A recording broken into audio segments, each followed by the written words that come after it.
Because I'm really worried. Okay, so back to you guys whilst I investigate. One of these is humming. I'm going to check it out. You guys go and do your thing. All right, stay safe out there. We're going to check back in. It's going to have seeds and pumpkin pulp all over it. Oh, well, this is going to get you in the mood for Halloween. He horrified countless generations as the iconic movie villain Freddy Krueger. Yeah, we've just been sharing our childhood memories of this film franchise. From Nightmare on Elm Street to the new movie Nightworld, actor Robert Englund is here now with our own George Pennacchio.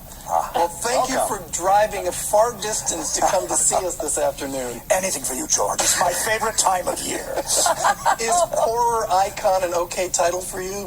Yes. It was either this or I'd be out in Moore Park with the pumpkins. I should say that you have had a career before Nightmare on Elm Street, and you did so much episodic television along the way, and then 1984 comes along, Nightmare on Elm Street, and it changes your life. Well, you know, it's the happy accident. I did a series called V, and then Nightmare on Elm Street and the franchise, and it became international successes. So I was able to work all over the world, and that probably wouldn't have happened had I remained bad guy number one or the best friend of the sidekick, which I was doing, you know. All right, so there is this new movie, Nightworld, and I'm looking at the clips of Nightworld, and I'm seeing just a creep factor that goes along with this. Doors that you don't want to open, people you don't necessarily want to talk to.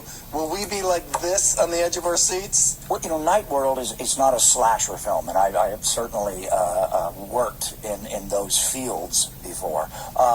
This is more of an H.P. Lovecraft kind of horror. It's like a short story by Lovecraft. It's almost like a love story, a ghost story, but it's sort of like, when does love die? Does love die at death, or does it stay? And what kind of power could it possibly have? And I sort of, I'm kind of a contemporary Van Helsing character in this. Well, you've set up the clip very well, Robert, so why don't we go to it right now? This building, it occupies a space directly over one of the 7 gates. Each gate, a kind of, shall I say, doorway to the other side. Yeah, that might be, I don't know, hell? Let's call it purgatory, yes. Let's call it the night world. How do you celebrate Halloween? You know, this year I'm going to be home. I've got to guard the house because the kids come and they do, last year, they did a paraffin claw, Freddie, on my antique country brick. Halfway, yes. So I'm going to guard it this year. I'm going to throw peanut butter cups at them. You know, this is what I love about your career. You are working all the time. Before your next movie comes out, you've got 3 or 4 more credits on IMDb. You're an author. You did that book not too long ago.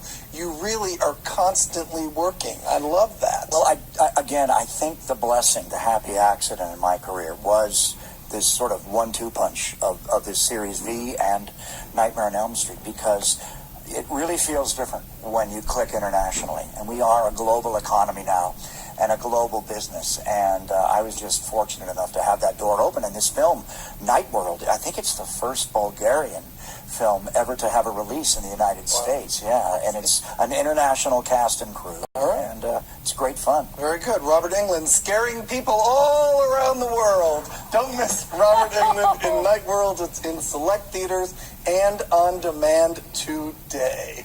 Thank you so much for joining us. It's been a pleasure. Thanks, George. I just love the visual of Freddy Krueger being upset with kids putting wax on his expensive bricks. Gosh. I love it. Love it. So cool to have you in studio, What a Robert. treat. Thank you. Coming up, it is a time-honored tradition. Up next, First Lady Melania Trump donates her inauguration ball